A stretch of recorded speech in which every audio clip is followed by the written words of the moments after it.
Merci Madame la maire, Mesdames et Messieurs les conseillers de Paris, les Parisiens d'abord, les Français plus largement, ont souhaité que nous rendions hommage à Jacques Chirac à Paris. Un hommage concret, un hommage symbolique, un hommage fort. 2 ans après sa disparition, c'est aussi un hommage rendu au premier maire de Paris élu.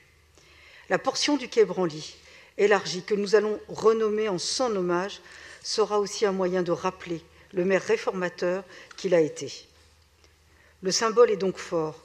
L'arc que va former ce nouveau quai Jacques Chirac, de part et d'autre de la Tour Eiffel, avec le musée Jacques Chirac, permettront de rappeler les gestes forts d'un homme d'histoire, d'un homme de culture et d'un homme d'État.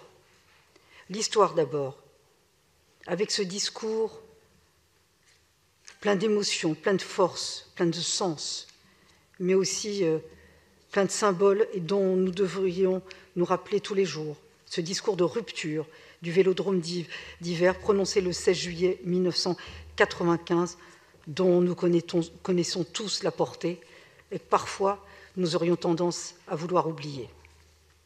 La culture ensuite, puisque celui qui croyait au dialogue entre les civilisations a porté, alors qu'il était encore maire de Paris, le projet du musée du quai Branly, en bord de Seine.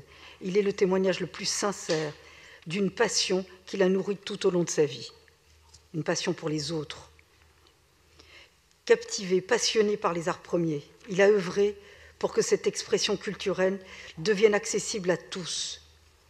Alors qu'il est maire de Paris en 1994, il soutient l'organisation de l'exposition sur l'art des Taïnos, peuple amérindien qui habitait les Grandes Antilles jusqu'au XVIe siècle. Il fera également entrer les arts premiers au musée du Louvre, dont certaines œuvres sont aujourd'hui exposées au pavillon des Sessions.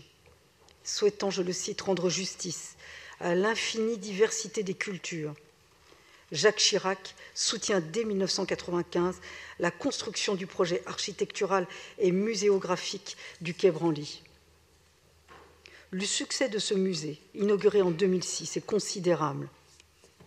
Quel intérêt porté par tous les Français, par tous les étrangers, pour ce qui est notre histoire, la civilisation, la diversité, que certains aujourd'hui aimeraient voir soit effacer, soit réduire.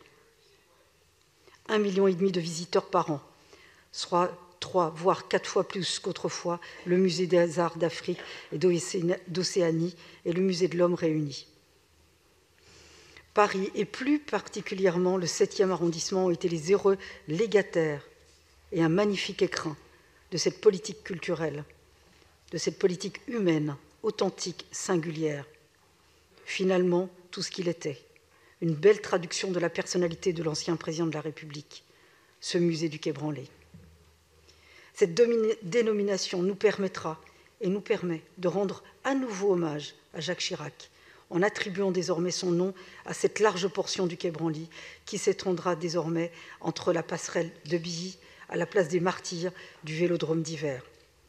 Le groupe Changer Paris a été évidemment très allant pour que nous puissions obtenir cet hommage aujourd'hui traduit dans cette délibération. Je vous remercie.